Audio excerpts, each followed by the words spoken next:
اللہ تعالیٰ فرماتے ہیں اے نبی صلی اللہ علیہ وسلم، اللہ کو معلوم ہے کہ آپ اور آپ کے ساتھیوں میں ایک جماعت کھڑے رہتے ہیں رات کے وقت 2/3 شب یا آدھی یا کم سے کم 1/3 شب، یہ اللہ کے علم ہے۔ گویا کہ شروع میں قیام اللیل یہ تھا۔ اب قیام کیا ہوگا رمضان کا؟ رمضان مبارک کی راتوں میں نصف یا 2/3 یا 1/3 رات قرآن مجید کے ساتھ بسر کی جائے، جاگا جائے اور قرآن کو اپنے اندر جذب کیا جائے، یہ ہے قیام اللیل۔ لیکن اس کا قرآن میں ذکر کیوں نہیں ہوا؟ میں نے بیان کر دیا، قرآن میں آ جاتا تو فرض ہو جاتا، فرض ہو جاتا تو یہ تکلیف مالا یطاق بہت سے لوگوں کے لیے، محنت کشوں کے لیے جو محنت مزدوری کرنے والے ہیں، اب وہ روزہ ہی رکھ لیں تو بڑی بات ہے۔ کوئی بیچارہ کسان جو ہے وہ فصل کاٹ رہا ہے، اس حال میں روزہ رکھتے ہیں، اللہ جنہیں ہمت دیتا ہے، توفیق دیتا ہے۔ یا کوئی اینٹیں ڈھو رہا ہے، روزہ، یہ روزہ ہی بہت بڑی بات ہے۔ اب آپ رات کو چاہیں کہ وہ رات کو کھڑا بھی رہے تو یہ گویا کہ ان کے اوپر بہت زیادہ زیادتی ہے، تکلیف مالا یطاق ہے، قرآن میں نہیں آیا، ورنہ فرض ہو جاتا۔ اب نوٹ کیجئے، تراویح کا جو نظام آج ہمارے ہاں ہے پوری دنیا میں ہے، یہ دور نبوی میں نہیں تھا، یہ دور صدیقی حضرت ابوبکر صدیق کے دور خلافت میں بھی نہیں تھا، بلکہ بات وہی تھی جیسے کہ تہجد ہوتی ہے انفرادی طور پر، اپنے طور پر لوگ جاگتے تھے، 2/3 رات جاگتے تھے، 1/3 رات جاگتے تھے، آدھی رات جاگتے تھے، قرآن پڑھتے تھے۔ صرف ایسا ہوا کہ 3 دن آپ نے ایک موقع پر ایک مرتبہ 3 دن نماز باجماعت کرائی ہے تہجد کی رمضان میں، لیکن وہ تہجد کے وقت، عشاء کے ساتھ نہیں، تہجد کے وقت، اور اس میں 8 رکعتیں ہی پڑھی ہیں جو آپ عام طور پر تہجد میں پڑھا کرتے تھے، کیونکہ وہ تہجد ہی پڑھائی آپ نے، قیام اللیل ہی پڑھائی۔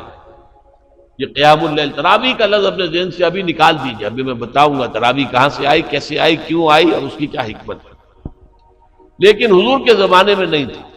3 دن صرف آپ نے نماز باجماعت پڑھائی ہے۔ چوتھے دن صحابہ انتظار کرتے رہے کہ آپ برآمد ہوں اپنے حجرے سے، کچھ کھنگارتے بھی رہے کہ شاید آنکھ لگ گئی ہے تو ہمارے آواز دینے سے اس طرح سے آپ جاگ جائیں، آپ برآمد نہیں ہوئے۔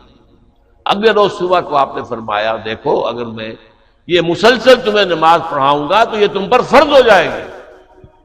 وہی حکمت، قرآن میں آ جاتا تو فرض ہو جاتا، اور یہ بہت سے لوگوں کے لیے ناقابل برداشت ہے۔ حضور بھی مسلسل پڑھاتے یہ نماز تو فرض ہو جاتی، وہی جو رافت اور رحمت اللہ تعالیٰ کے دل میں ہے وہی حضور کے قلب مبارک میں ہے امت کے لیے۔ تو آپ نے کہا کہ میں نے یہ فرض میں اس لیے نہیں پڑھائی باجماعت نماز مسلسل کہ کہیں فرض نہ ہو جائے۔ اب اس معاملے میں یہ جو قیام اللیل کا معاملہ ہے، اس میں حضرت حضور کے زمانے میں نہیں تھا باجماعت کوئی سوائے 3 دن کے، اور وہ بھی تہجد کے وقت عشاء کی نماز کے ساتھ ہوئی۔ حضرت ابوبکر صدیق کے زمانے میں بھی نہیں تھا۔ حضرت عمر کا اجتہاد ہوا یہ رضی اللہ تعالی عنہ۔ آپ ایک دفعہ گشت کرنے کے بعد مسجد میں آئے تو آپ نے دیکھا کچھ لوگ ایک کونے میں کھڑے ہیں اور کوئی حافظ صاحب ہیں وہ پڑھ رہے ہیں اور یہ سن رہے ہیں، اس لیے کہ رات کو جاگنا جو ہے وہ تو ممکن ہے، لیکن سب کو قرآن یاد تو نہیں تھا، قرآن مجید کیسے پڑھے، پورا یاد تو نہیں، اور آپ کو معلوم ہے ایسے چھپے ہوئے قرآن بھی اس وقت موجود نہیں تھے، عمدہ کاغذ کے اوپر اعلیٰ جلد کے ساتھ۔ تو اب یہی تھا کہ کچھ ایک حافظ صاحب یہاں کھڑے ہیں تو وہاں ان کے پیچھے کچھ لوگ کھڑے ہو گئے سن رہے، تو کسی اور کونے میں ہے، تو حضرت عمر نے فرمایا کیوں نہ انہیں ایک ہی امام کے پیچھے جمع کر دیا جائے۔ لہذا آپ نے فیصلہ کیا کہ اب 20 رکعت نماز عشاء کے فوراً بعد، اس میں جاگنے کا معاملہ وہ نہ آئے، 2/3 رات جاگنا، 1/3 رات جاگنا نہیں، عشاء کے رات 20 رکعت، عشاء کے بعد زیادہ سے زیادہ 1 گھنٹہ لگے گا، اس سے بھی کم لگتا ہے 50 منٹ 40 منٹ، یہ تو ہر شخص برداشت کر سکتا ہے۔ تو گویا کہ اصول کیا ہوا کہ ما لا یدرک کلہ لا یترک کلہ، اگر کوئی چیز بتمام و کمال حاصل نہیں کی جا سکتی تو اسے بالکل چھوڑ نہیں دینا چاہیے، کچھ جو بھی حاصل ہو سکتا ہے وہ لے لینا چاہیے۔ اس حکمت کے تحت حضرت عمر کا یہ فیصلہ ہے، ورنہ اصلاً صیام اور قیام یہ بالکل متوازی دونوں چیزیں ہیں۔ وہ حدیث آپ نے سنی ہوگی، حضور نے فرمایا من صام رمضان ایمانا واحتسابا غفر له ما تقدم من ذنبه، جس نے رمضان کے روزے رکھے ایمان کے ساتھ اور اللہ سے اس کا اجر مانگتے ہوئے، اجر طلب کرتے ہوئے، اس کے پچھلے سارے گناہ معاف ہو جائے۔ ومن قام رمضان ایمانا واحتسابا غفر له ما تقدم من ذنبه، اور جو رمضان میں کھڑا رہا، رات کو جاگتا رہا ایمان اور احتساب کے ساتھ، اس کے بھی پچھلے سارے گناہ معاف ہو جائیں گے۔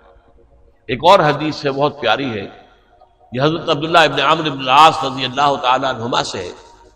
وہ فرماتے ہیں کہ حضور نے ارشاد فرمایا الصیام والقرآن یشفعان للعبد، روزہ اور قرآن بندے کے حق میں شفاعت کریں گے قیامت کے دن۔ یقول الصیام، روزہ یہ کہے گا اے رب، اے پروردگار، منعتہ الطعام والشہوات بالنہار، میں نے تیرے اس بندے کو دن کے وقت کھانے پینے سے روکے رکھا، قضاء شہوت سے روکے رکھا، حالانکہ بیوی موجود تھی اور اس کے لیے حلال راستہ موجود تھا، لیکن رکا رہا، کیوں؟ میری وجہ سے کہ روزہ ہے، تو میری شفاعت اس کے حق میں قبول فرما۔ وَيَقُولُ القرآن، قرآن کیا کہے گا؟ مَنَعْتُهُ النَّوْمَ بِاللَّيْلِ، میں نے اسے رات کے وقت سونے سے روکے رکھا، فَشَفِّعْنِي فِيهِ، تو میری شفاعت اس کے حق میں قبول فرما۔ فَيُشَفَّعَانِ، حضور فرماتے ہیں دونوں کی شفاعت قبول کی جائے گی۔ اب سوال یہ ہے کہ اس تراویح کی نماز میں کتنی کچھ رات کو آپ پہ جاگنا ہو جاتا ہے؟ آج کل 11 ساڑھے 11 سے پہلے کچھ سوتا ہے، عام طور پر تو 12 بج جاتا ہے۔ یہ عشاء کی نماز کے ساتھ اگر اضافی آپ 1 گھنٹے جاگ لیے تو کیا یہ منعتہ النوم باللیل اس کے مصداق بن گیا؟ نہیں، یہ چیز اصل میں حضرت عمر کا اجتہاد ہے، اور چونکہ ہمیں حکم ہے علیکم بسنتی و سنت الخلفاء الراشدین المہدیین، اے مسلمان تم پر لازم ہے میری سنت کا اتباع اور میرے خلفاء راشدین المہدیین کی سنت کا اتباع۔ لہذا اہل سنت والجماعت کے جو چاروں مسلک ہیں ان میں تراویح کا یہ نظام ہے۔ اہل حدیث حضرات اس کو نہیں مانتے، 20 کی بجائے 8 پڑھتے ہیں، حضور سے 8 ثابت ہے، یہ صحیح ہے، حضور سے 8 ہی ثابت ہے، کہ حضور سے تو پھر صرف 3 دن کی ثابت ہے، یا تو پھر پورا اگر حدیث پر عمل کرنا ہے تو یہ پورے رمضان میں تراویح پڑھنا آپ کے لیے درست نہیں ہوگا، جو 3 دن پڑھائیے صرف، باقی انفرادی پڑھیں لوگ۔ لہذا یہ بات یہ ہے کہ ہمارے لیے حضرت عمر کا اجتہاد، حضرت عمر نے خود اسے بدعت قرار دیا۔ پھر ایک اور موقع پر آپ مسجد میں داخل ہوئے، دیکھا لوگ پڑھ رہے ہیں، امام کے پیچھے کھڑے ہیں، پوری جماعت ہے، سکون کے ساتھ قرآن سن رہی ہے، تو آپ نے تبصرہ فرمایا نعم البدعۃ ھذہ، یہ ایک اچھی نئی بات ہے جو ہم نے شروع کی، نئی بات ہے، دور نبوی میں نہیں تھی، دور صدیق اکبر میں نہیں تھی، تو نعم البدعۃ ھذہ، یہ ہم نے ایک نئی بات میں شروع کی، بہت اچھی ہے، بہت خوبصورت ہے، بہت عمدہ ہے۔ یہ ہے اصل میں قیام اللیل کا اصل مقصد۔ اس سے یہ تراویح کا جو ہے یہ کہ بالکل محروم نہ رہ جائے، تو اس حد تک تو بالکل ٹھیک ہے، یہ 20 رکعتیں، لیکن یہ کہ اس کے اوپر اکتفا کر لینا یہ بدقسمتی ہے۔ اس میں خیر تو یہ مضمر ہوا کہ سب مسلمان کچھ نہ کچھ تو مستفید ہو گئے نا، ورنہ سب رات کو 2/3 آدھی یا 1/3 رات جاگنا مشکل ہو جاتا، کچھ نہ کچھ تو سب کو حاصل ہو گیا۔ لیکن اس کا ایک برا نتیجہ یہ نکلا ہے کہ وہ قیام اللیل سرے سے اوجھل ہو گیا دنوں سے، تراویح ہی کو مستقل اور ہمیشہ کے لیے بات سمجھ لیا گیا، سمجھ لیا ہے کافی ہے۔ نہیں بھائی، یہ تو کم سے کم ہے، یہ حضرت عمر کا مقرر کردہ نظام تمام لوگوں کے لیے ہے، لیکن جو لوگ روزے کی برکات سے اور رمضان کی برکات سے صحیح طور پر مستفید ہونا چاہیں، ان کے لیے یہ کہ رات کا دہائی یا آدھا یا 2/3 رات جا کر گزاریں۔ اب اس کا طریقہ کیا ہو؟ اب ہمارے ہاں کیا ہے، وہ 20 تراویح جو پڑھتے ہیں، قاری صاحب یا حافظ صاحب جو سناتے ہیں، وہ لوگوں کو کیا پتہ کیا انہوں نے سنا، کیا انہوں نے پڑھا؟ اکثر و بیشتر تو پڑھنے والے کو پتہ نہیں ہوتا میں کیا پڑھ رہا ہوں۔ اکثر تراویح پڑھانے والے جو ہے حافظ ہوتے ہیں، عالم نہیں ہوتے، حافظ ہیں، وہ الفاظ جو قرآن کے وہ تو یاد کیے ہوئے ہیں، ان کا مفہوم تو انہیں معلوم نہیں ہے، وہ فارغ التحصیل تو نہیں ہے، عالم تو نہیں ہے، عربی زبان تو انہوں نے نہیں پڑھی ہے۔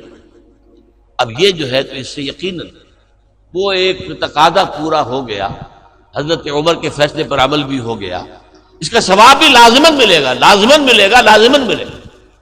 ایک آدمی ہے وہ 20 رکعتیں پڑھ رہا ہے، قرآن سن رہا ہے، اس نے اپنا وقت لگایا ہے، قوت صرف کر رہا ہے، اور اپنی طاقت لگا رہا ہے تو یقیناً ثواب ملے گا، لیکن وہ قرآن اور رمضان کی اصل برکت وہ اس کو حاصل نہیں ہو سکتی۔